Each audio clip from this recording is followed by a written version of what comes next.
So mula dito sa area na ito hanggang papunta dito sa binenta natin siya, that's 40 minutes lang. Ibig sabihin, kumita tayo ng 1,000 pesos sa loob lang ng 40 minutes. Not bad. So may nagtanong sa atin kung paano daw ba tayo nagtitrade. And ngayon ipapakita natin sa inyo yung process. Okay now. Ang pinagmamasdan ko dito guys is yung break of structure. Ano yung ibig kong sabihin? So eto guys yung ating support levels. And kung mapapansin nyo, paakyat lang siya ng paakyat.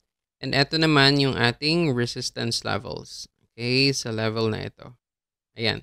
Ano yung na-break dito? Ano yung structure na na-break dito? Ang na-break dito guys is yung resistance levels. Kung mapapansin nyo, una, pinagmasdan ko muna yung coin, no? Umakyat siya dun sa taas and hinintay ko siyang mag-retrace pabalik dun sa kanyang mga resistance levels. And eto na nga yun guys. Nung bumalik na siya dito, nag-enter tayo ng ating position. As of the moment, tumataas na yung presyo ng ating coin, no? So, umaabot na siya ng around $15 yung ating profit for today. Okay, now ang gagawin naman natin ngayon is since nakapag-establish na tayo ng ating profit, i-adjust na natin yan sa mga levels na ito. Okay?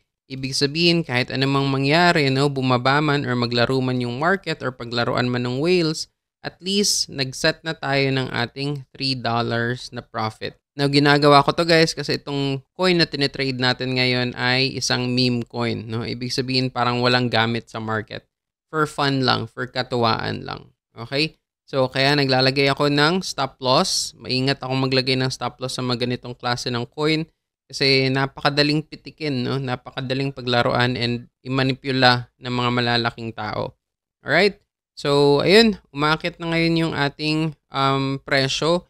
And yung take profit naman na tinitingnan natin would be at around these areas. Okay.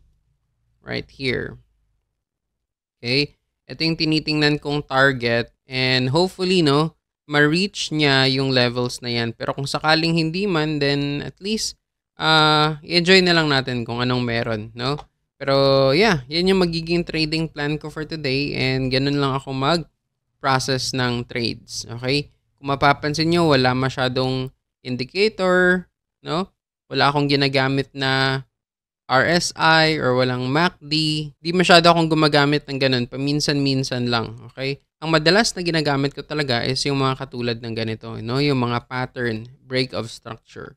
So, ganun ako mag-trade and yeah, hopefully, mag-materialize itong ating trade later. So, iwanan na muna natin ito and pagmamasdan natin mamaya kung ano yung mangyayari. Alright, so ang ginawa natin ngayon is nag-set na tayo ng ating take profit levels at around these areas. And ngayon naman, i-adjust natin itong ating stop loss levels at around these areas. Okay, sa baba nitong candle na ito para mas malaki yung pwede nating maiuwi kahit anumang mangyari sa trade na ito.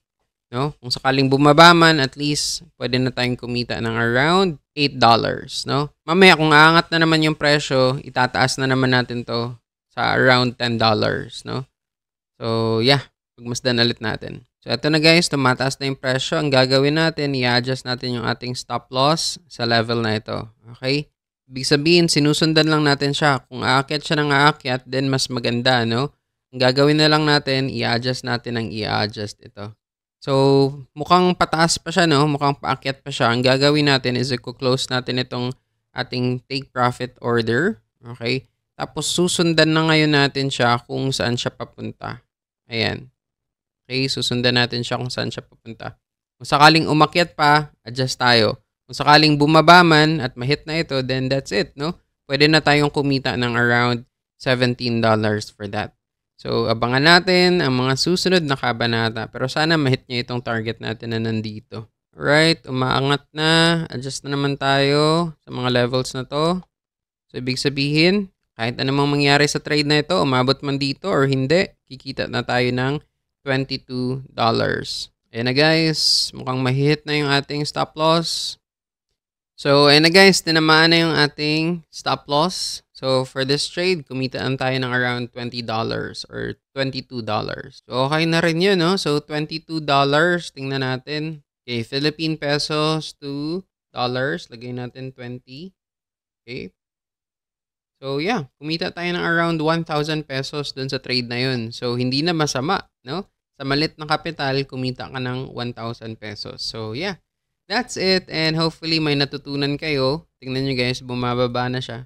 So hopefully may natutunan kayo kung paano ko ginagawa yung aking trades, no? And kung paano ko hinahanap yung mga coins na may magagandang setup or may mga potential na maglaro. So thank you so much again for watching. Have a great day. Peace out.